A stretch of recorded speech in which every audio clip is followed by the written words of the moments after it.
Dîner. Le 10h midi, Sud Radio Média, Valérie Expert, Gilles Gansman. Bonjour à toutes et à tous. Il fait froid aujourd'hui, mais il paraît qu'il va faire chaud. Voilà, c'est bien. Je me substitue à notre ami Rémi André. Vous avez de la conversation ce matin. Oui, absolument. Vendredi 19 janvier, on est ensemble pour le 10h midi. Notre invité, oh là là, Mesmer, il sera avec nous dans un instant. Ouais.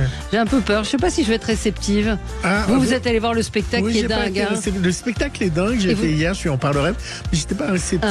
Donc, vous avez été déçu? Vous auriez aimé monter sur scène? Non, je crois pas. En fait, vous choisissez de monter sur scène ou pas. Et c'était assez impressionnant parce qu'il y avait une population très jeune. Moi, c'est ce qui m'a surpris. La salle, elle était pleine. C'était au Grand Rex.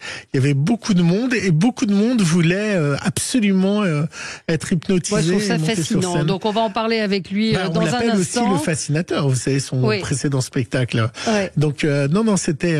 Bon, il n'a pas encore de tapis volant ni de soucoupe volant pour arriver. Le chauffeur de taxi, mais il ne va pas tarder à arriver. Il sera en direct avec nous dans un instant. Et ben, on va tout de suite passer au zapping. Peut-être juste avant, très bonne audience pour l'envoyé spécial consacré vous avez vu comment on dit pas Mbappé, on dit Mbappé. Mbappé parce qu'il n'y a pas d'apostrophe. Exactement, c'est ce qu'il a dit Élise Lucet. Allez, on passe au zapping. C'était une très bonne audience, ouais. Sud Radio Média, l'instant zapping. Vous savez qu'on est connectés tous les deux, Valérie, parce que mon premier sujet est sur la météo. Parfois, quand on regarde BFM, on a l'impression que les journalistes sont hypnotisés par la neige et le verglas au point de nous montrer à quoi ressemble le verglas. Franchement, écoutez cet envoyé spécial à Amiens qui est fasciné par le verglas, c'est vraiment faire de l'antenne pour faire de l'antenne. Et en fait, le verglas, eh bien, il est déjà là. Regardez à mes pieds. On voit encore les traces des automobilistes d'il y a quelques heures. Eh bien, ça y est, c'est complètement verglacé sur les routes. On peut aussi voir, regardez, sur le pare-brise des voitures, chaque millimètre d'eau est devenu du verglas. Donc, il faut aussi beaucoup de prudence du côté des piétons, car ce qui est compliqué avec le verglas, évidemment, les plaques, c'est qu'elles ne se voient pas. Elles sont assez transparentes sur les routes. Le verglas est transparent. Ça glisse. Ça glisse le verglas. Je trouve ça d'un ennui, mais il paraît que ça marche très bien dans les JT. C'est vrai. Ça fait de l'audience, la météo. La météo, ça a toujours marché. Mais des gens qui glissent, des choses comme ça. Je demanderai à Mesmer qu'on va recevoir, parce que lui, l'hiver, il la connaît bien au Canada, donc ça doit un peu le faire rire de voir nos journaux et nous paniquer par la neige et le verglas. Toujours mesuré, Philippe Poutou de NPA était sur France Info Télé. Il réagissait au nouveau gouvernement récemment nommé. Bon, il était très sobre.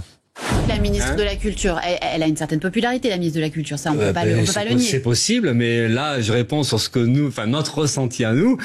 Pour nous, elle est particulièrement impopulaire et même particulièrement discréditée et à l'image d'un gouvernement, quoi. Enfin, où il y a que des nuls, quoi, même des voyous, des tricheurs, des mises en examen. Enfin voilà. Donc en fait, on a un gouvernement. Mise en examen, ça veut pas dire voyou quand même.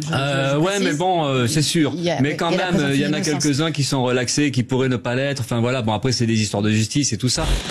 Très mesuré. C'est des arguments.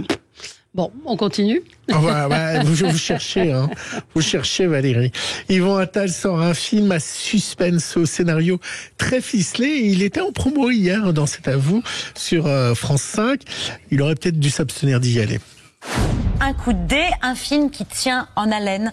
De la première minute du début, quand des flics débarquent chez vous, jusqu'à la fin, où on comprend pourquoi les flics ont débarqué chez vous. Et c'est pas du tout la raison... mais chut J'ai juste dit, c'est pas du tout la raison pour laquelle... C'est déjà beaucoup. C'est déjà beaucoup... Oh, c'est pas très grave. Bon, bref, on est surpris. Et on a apnée de la première à la dernière minute. Anne-Elisabeth, parce qu'elle était en train de raconter le film. Elle dit c'est un film à suspense incroyable. Alors il y a la police qui arrive. Et donc le Yvan Attal, mais c'était assez impressionnant. Alors évidemment on est à la radio, le son est quand même puissant. En disant mais qu'est-ce que t'es en train de faire? T'es en train de gâcher tout ce que j'ai fait. Incroyable moment de télé. Ça vous a surpris le cri d'Yvan Attal. Incroyable. À Londres, il y a une recrudescence de vols de montres de luxe à l'arraché. Alors désormais, les braqueurs devront se méfier, Valérie, vous savez pourquoi? Car maintenant, les policiers portent des montres de luxe pour se faire attaquer et les arrêter. Les proies. Les policiers qui se font passer pour des cibles faciles imitent des personnes saoules à la sortie des bars et des boîtes de nuit. En quelques mois, ces pièges se sont avérés fructueux. 31 arrestations à Londres. Au Royaume-Uni, contrairement à la France, les policiers peuvent servir d'appât et inciter les malfaiteurs à commettre un délit pour mieux les prendre la main dans le sac. Ce n'est pas inhabituel. Ça se fait souvent dans le cadre d'une opération coordonnée. Il y a quelques années, des policiers se sont fait passer pour des dealers de drogue. Cela permet de filmer les faits et de recueillir de meilleures preuves. Cette tactique des policiers anglais n'est pas sans risque pour les agents sous couverture, dont la police londonienne souligne le courage face à des malfaiteurs armés et déterminés. Évidemment, en France, c'est pas autorisé, mais peut-être un jour, le côté à part, on avait ça aux États-Unis, vous savez, sur la prostitution. Ça existe aussi de. En France, c'est interdit. Ah bon? Les policiers n'ont pas le droit de se faire passer pour quelqu'un d'autre. Ils doivent dire qu'ils sont policiers. Mesmer est en train d'arriver. Voilà. Bonjour. Bonjour, Mesmer. Il a découvert les bouchons à Paris. Je disais, Mesmer, bonjour. Merci d'être avec nous. Bien, vous n'avez pas pu hypnotiser le VTC. C'est le chauffeur de taxi qui dormait, je pense. Oui, c'est ça, voilà. Bon. Et pour finir, je voulais vous présenter une jeune chanteuse québécoise qui cartonne avec son nouveau titre qui arrive en France, qui s'appelle Bravo.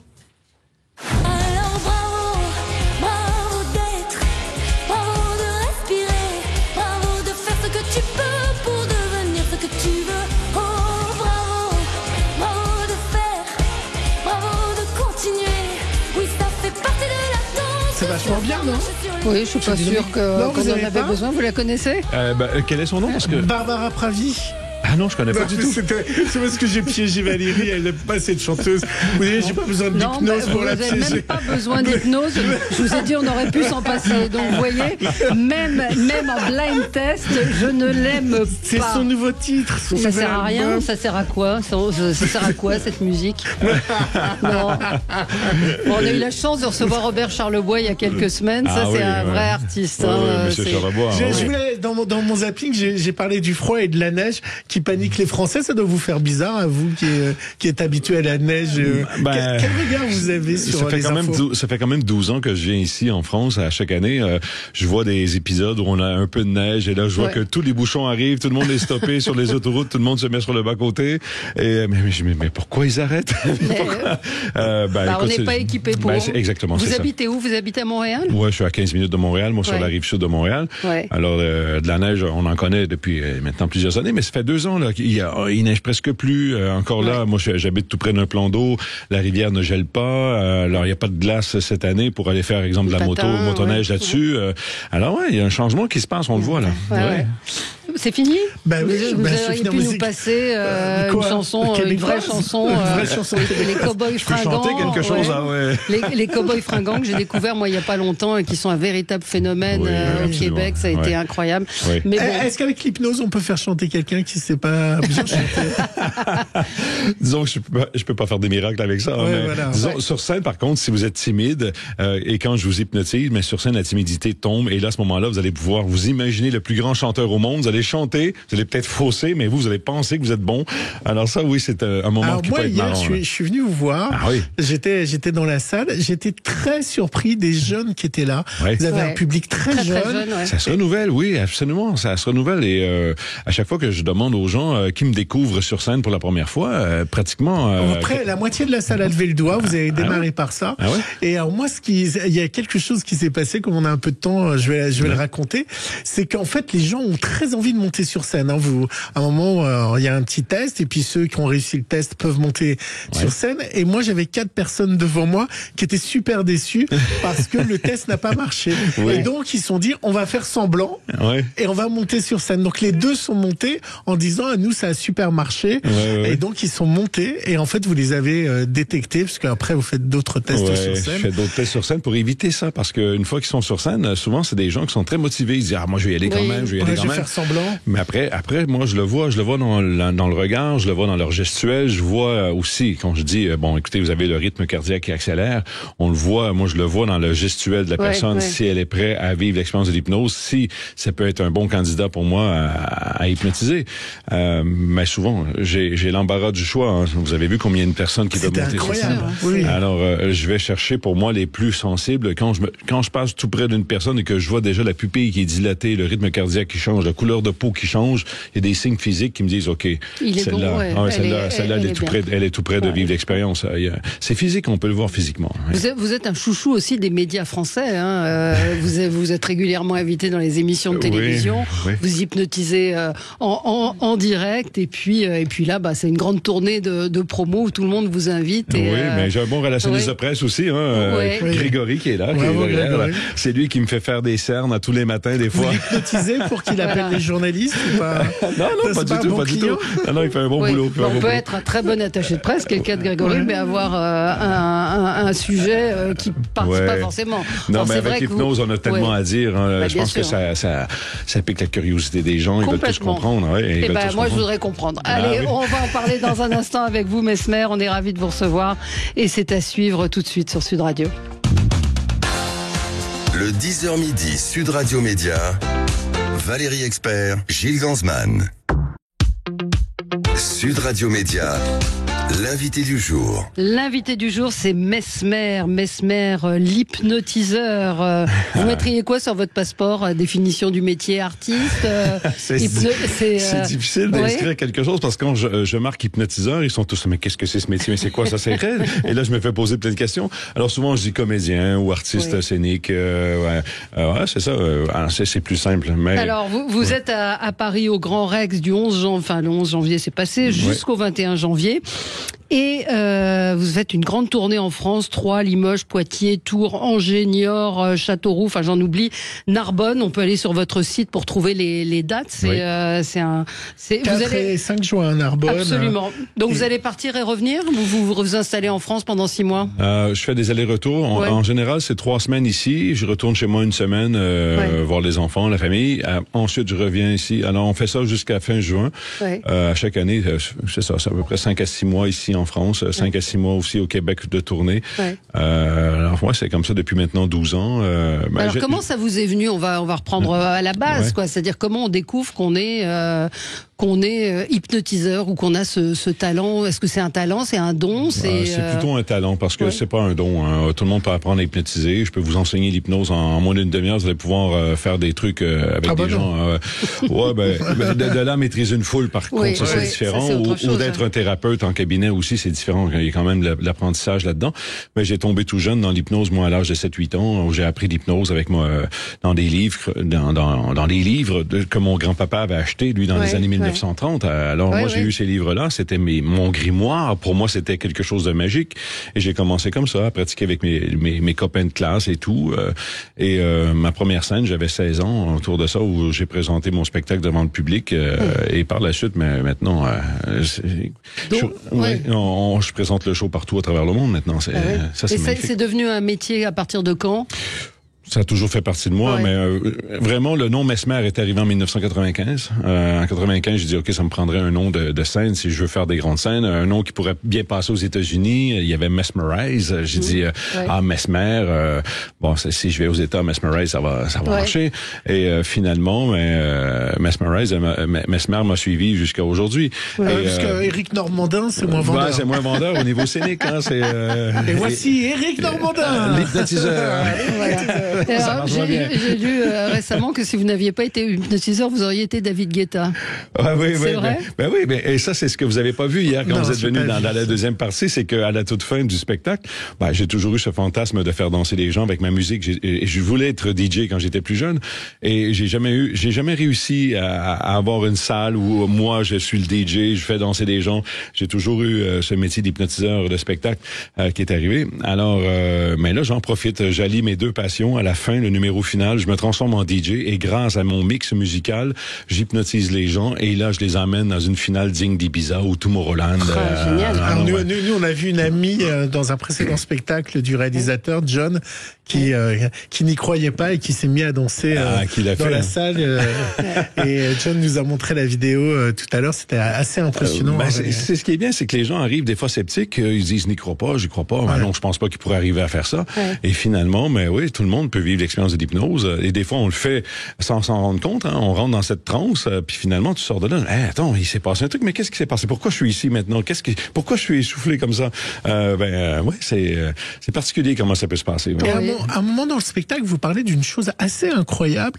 Vous dites que la plupart des grands sportifs, y compris ceux qui vont faire les Jeux Olympiques en France, pratiquent l'hypnose et arrivent à avoir des performances grâce à l'hypnose. Pourquoi est-ce que c'est vrai? Parce que c'est incroyable de raconter ça. Oui, mais de plus en plus, je dis pas tous les champions qui font ça, mais de plus en plus maintenant, les coachs vont se former à soit la méditation, la visualisation, apprendre à maîtriser notre stress lors d'un événement comme ça, apprendre à booster notre corps pour que le corps produise de l'adrénaline pour être capable d'avoir une meilleure performance.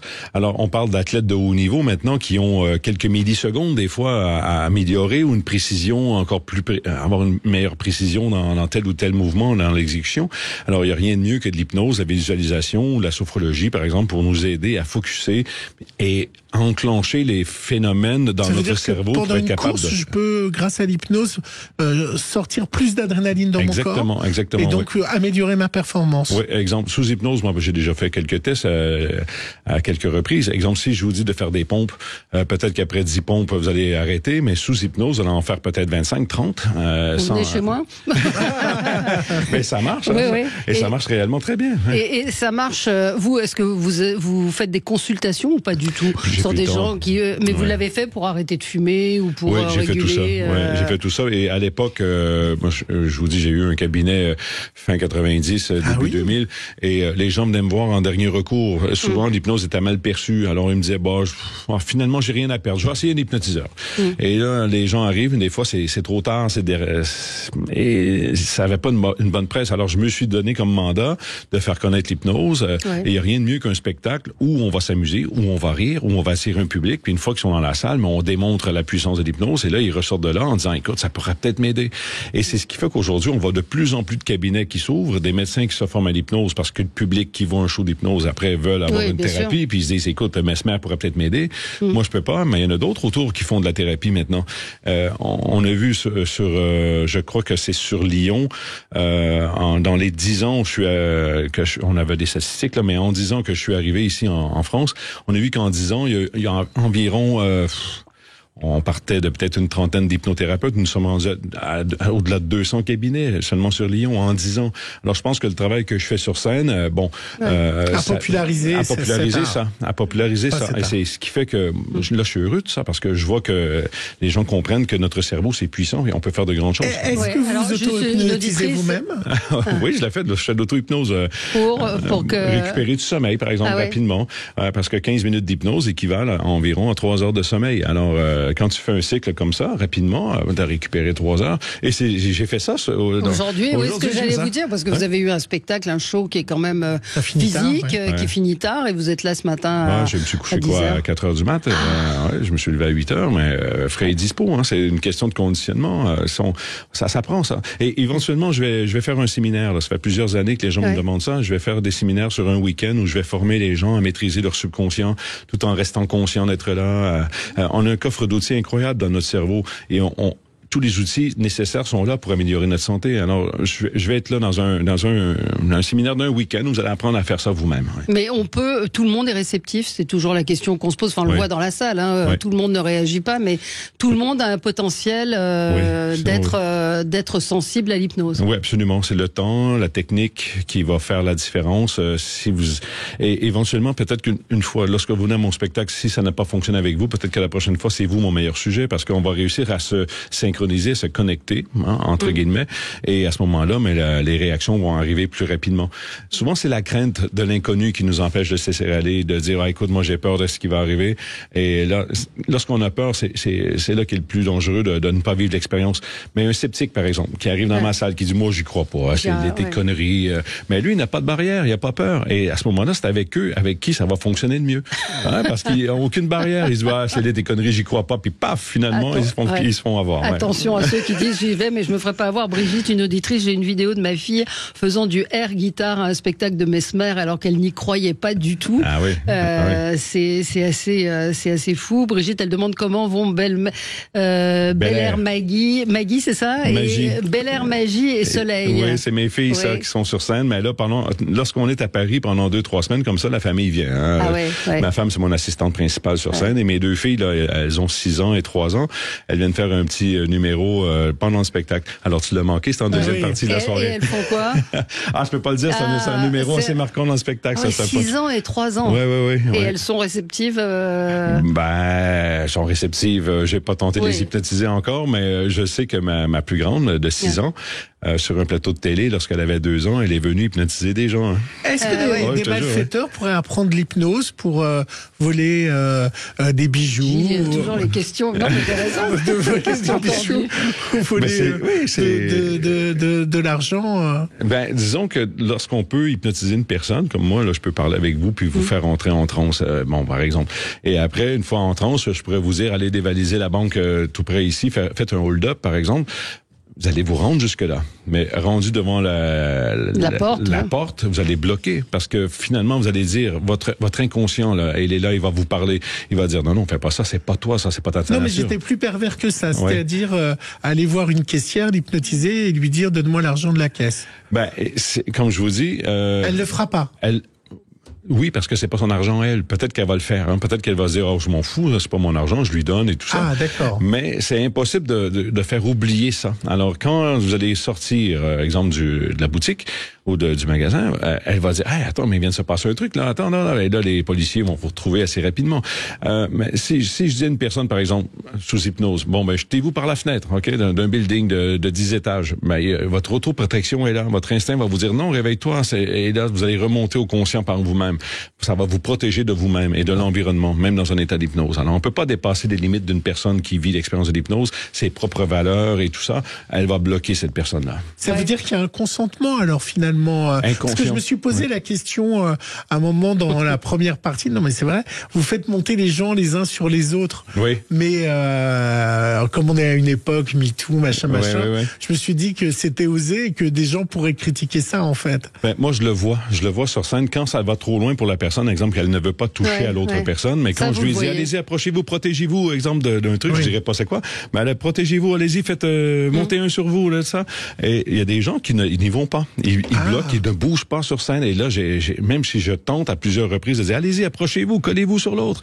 Et si ça va au-delà de leurs valeurs, ces personnes-là, bloquer la suggestion. Et c'est pas rare des fois que j'ai vu, même dans un état d'hypnose, quand votre voisin est hypnotisé, que lui veut se coller sur vous pour se protéger de la chaleur, du froid, l'autre va repousser la personne. Alors, notre inconscient est là pour nous protéger et nous empêcher de faire des trucs qu'on n'a pas envie de faire. Oui, même mais vous faites faire quand même de l'air guitare à quelqu'un qui n'a pas envie d'en faire. Son subconscient a dit oui. Donc il a envie. Et il y a un moment où il faut dire, où vous dites maintenant vous vous réveillez, ou vous pouvez laisser les gens... Oui, non, mais est-ce que vous pourriez laisser... Si vous ne dites pas stop, ça continue. Ça peut continuer, mais la personne va transformer le sommeil hypnotique en sommeil naturel et le temps va varier là à ce moment-là d'après la personne. Si la personne, par exemple, si j'endors une personne sur scène et que je la laisse comme ça et que je décide de quitter le plateau, alors la personne va s'éveiller lorsqu'elle va sentir qu'il n'y a plus de stimuli de l'hypnotiseur. Et ça peut durer 5 minutes, 10 minutes, 15 minutes, ou si la personne a vraiment besoin de dormir longtemps, mais elle va faire une nuit complète de sommeil sur ma scène. Et là, éventuellement, le sommeil hypnotique se transforme en sommeil naturel et elle s'éveille d'elle-même. Est-ce que vous hypnotisez votre femme quand vous vous disputez? Ça, c'est une question du public, ça? Oui, une femme. C'est une question d'une femme. C'est le fantasme de tout le monde, ça. Voilà. Attends, on peut ou l'inverse? Elle écoute peut-être, alors je peux pas en parler. Non, voilà, elle ne sait pas, c'est ça. Sait pas. Allez, on se retrouve dans un instant avec vous, Mesmer. Beaucoup de questions pour vous. À tout de suite. Sud Radio, le 10h midi média. Valérie Expert, Gilles Gansman. Sud Radio, Le supplément média. Le supplément média avec Mesmer qui est avec nous. Mesmer qui sera en tournée dans toute la France jusqu'au mois de juin à Narbonne, et on va vous faire gagner 2 places à Narbonne. Vous permettez. Ah oui, ça me fait plaisir. Voilà, on offre 2 places aux auditeurs de Sud Radio. Donc 0826 300 300. J'ai pas prévenu le standard, mais on va se débrouiller. Et nous prendrons le combienième appel, Mesmer? Le 13e, tiens. 13e, c'est votre chiffre fétiche? Oui, absolument. Mais c'est 13 Hz, mon spectacle. Alors 13, ça serait parfait. Ouais. 0826 300 300. Donc on vous offre 2 places à Narbonne, parce que c'est le plus près de chez une grande partie de nos auditeurs, même si on est diffusé dans toute la France. On a Toulon, on a Nice, on a des, voilà. Puis bientôt Lyon, hein. On va arriver en FM à Lyon. Prenez les gens de Lyon. Oui, beaucoup de questions sur l'hypnose, sur la manière, le spectacle, parce que moi je me suis dit comment on fait un spectacle avec rien. Enfin, vous êtes sur scène, mais vous êtes un showman, mais c'est le public en fait qui fait le show. C'est le public qui fait le show. Nous, on a un fil conducteur, comme là, c'est 13 Hz, où j'amène les gens à rentrer en alpha. Au niveau de l'alpha, c'est les 13 Hz. Et à ce niveau-là, vous êtes dans le subconscient, vous êtes dans le rêve. Alors, ça ouvre les portes pour tous les scénarios possibles. Et les gens sur scène, mais c'est leur imaginaire à eux qui arrive. Alors moi, si je vois que a beaucoup d'imaginaire, je vais m'amuser avec cette personne-là à faire ressortir son imaginaire.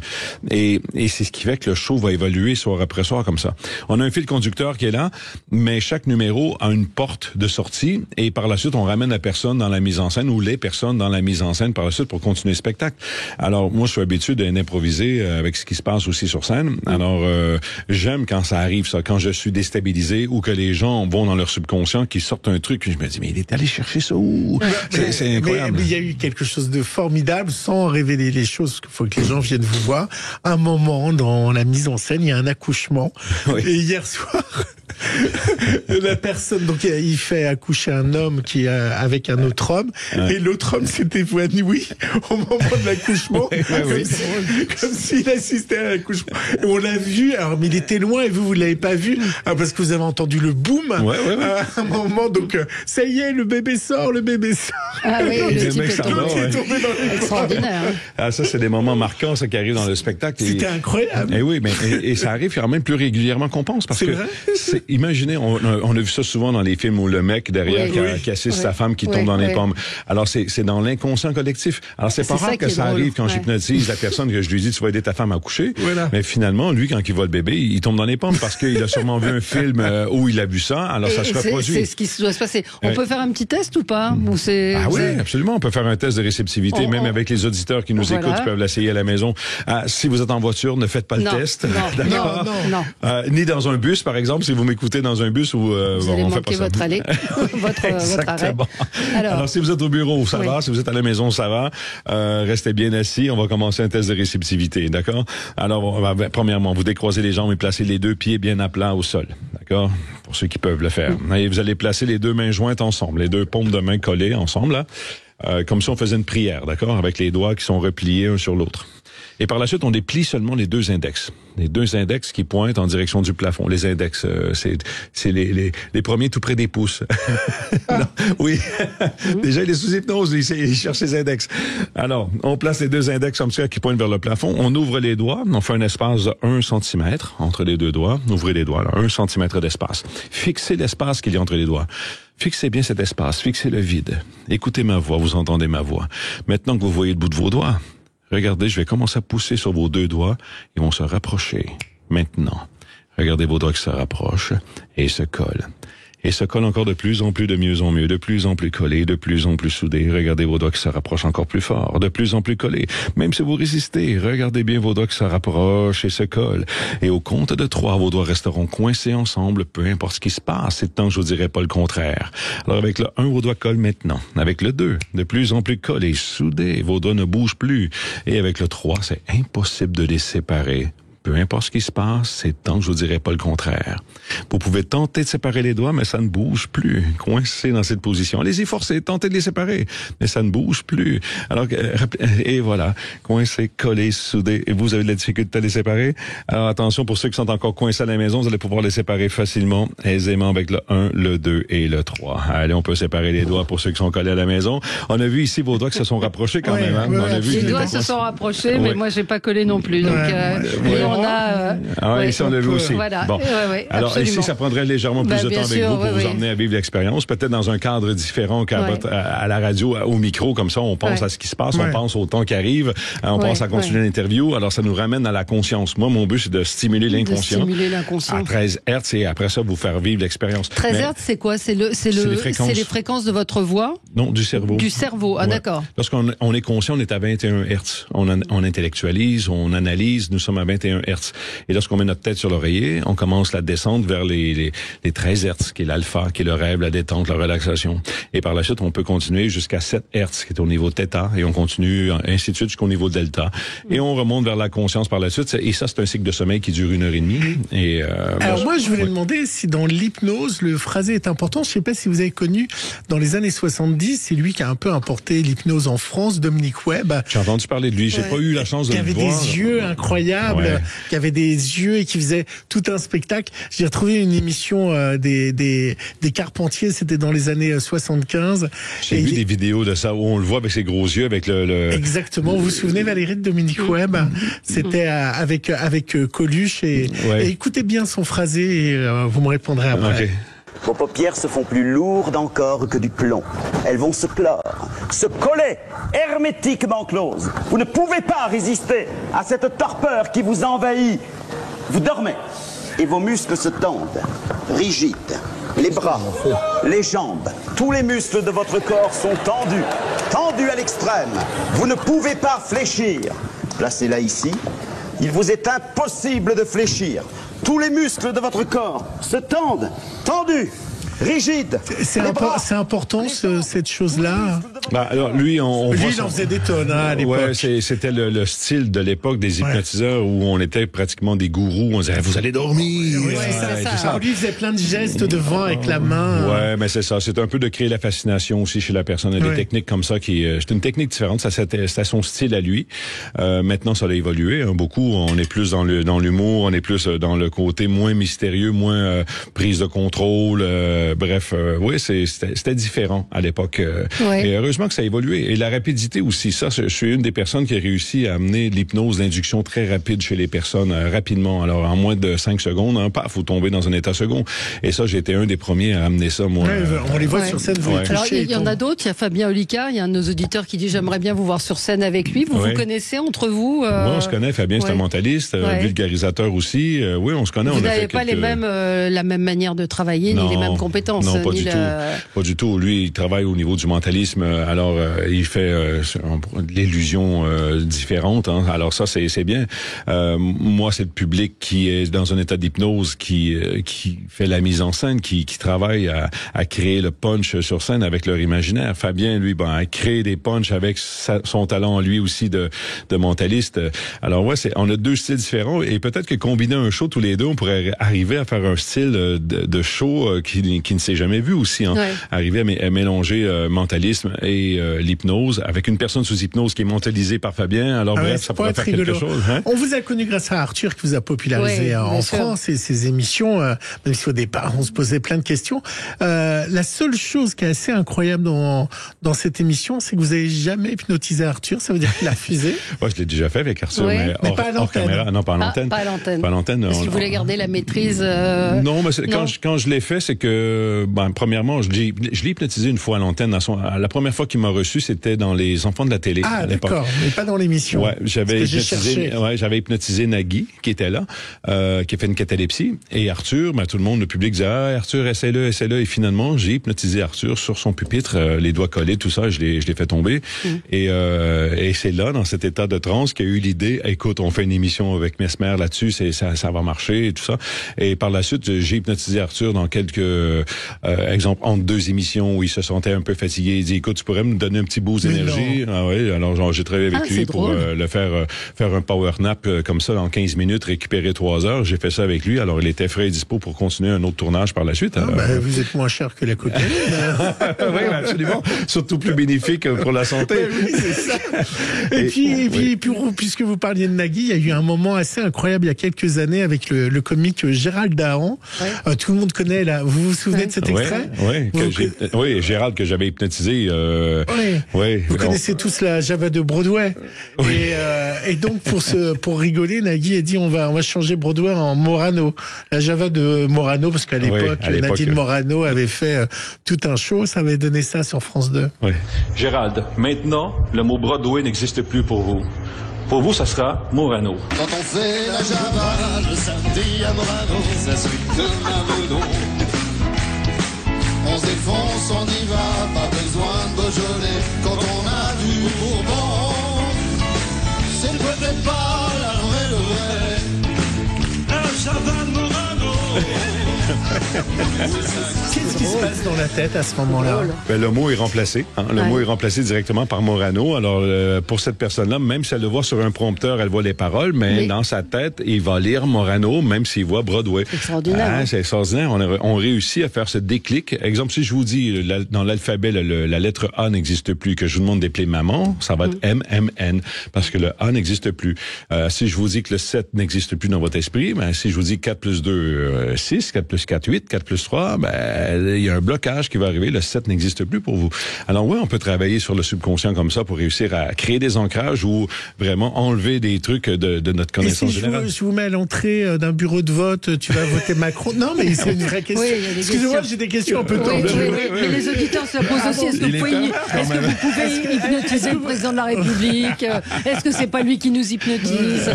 Mais est-ce que vous pouvez faire qu'on mette le bulletin Macron ou pas? Ça pourrait arriver, oui. Ça c'est possible. Oui, parce que c'est pas quelque chose qui va au-delà de. Si ça va vraiment au-delà de votre valeur profonde, oui, vous allez bloquer la suggestion. Mais c'est pas quelque chose qui est dangereux pour votre santé, par exemple. Alors si ça devient dangereux pour votre santé, vous sentez une urgence de vous protéger, vous allez bloquer la suggestion. Mais si c'est pas un danger pour vous, je pourrais arriver à vous le faire faire. Alors toujours Brigitte, elle dit mais hypnotiser plus de 1000 personnes en moins de 5 minutes, il y a quand même un truc. Non, pas du tout. Il n'y a pas de truc. Il n'y a pas de trucage. C'est des techniques que j'ai développées avec le temps. À Montréal, vous avez hypnotisé 5000 personnes. C'était un événement là-bas. Au centre Vidéotron, on avait 5000 personnes. J'ai fait mon record du monde dans ces 5000-là. J'en ai hypnotisé 854. Mais on aurait fait l'exercice au Dôme de Paris avec Arthur, où là, il y avait 3500 personnes. Mais sur les 3500, 1066 en 5 minutes ont tombé dans un état hypnotique. Et on a fait une belle émission avec ça. Comme moi et Valérie, on n'est pas hypnotique. Ça veut dire qu'on a un truc qui va pas. Ah non, vous l'êtes. Je l'ai vu dans votre regard. Oui, vous l'êtes. Il y a des gens qui peuvent être restés coincés ou pas? Il y a un auditeur qui me dit ça, donc je sais pas si c'est de l'humour ou pas. Ouais, ça pourrait. Mais imaginez des gens coincés avec les deux index, comment ils vont faire pour appeler? Ah oui, comment il a fait?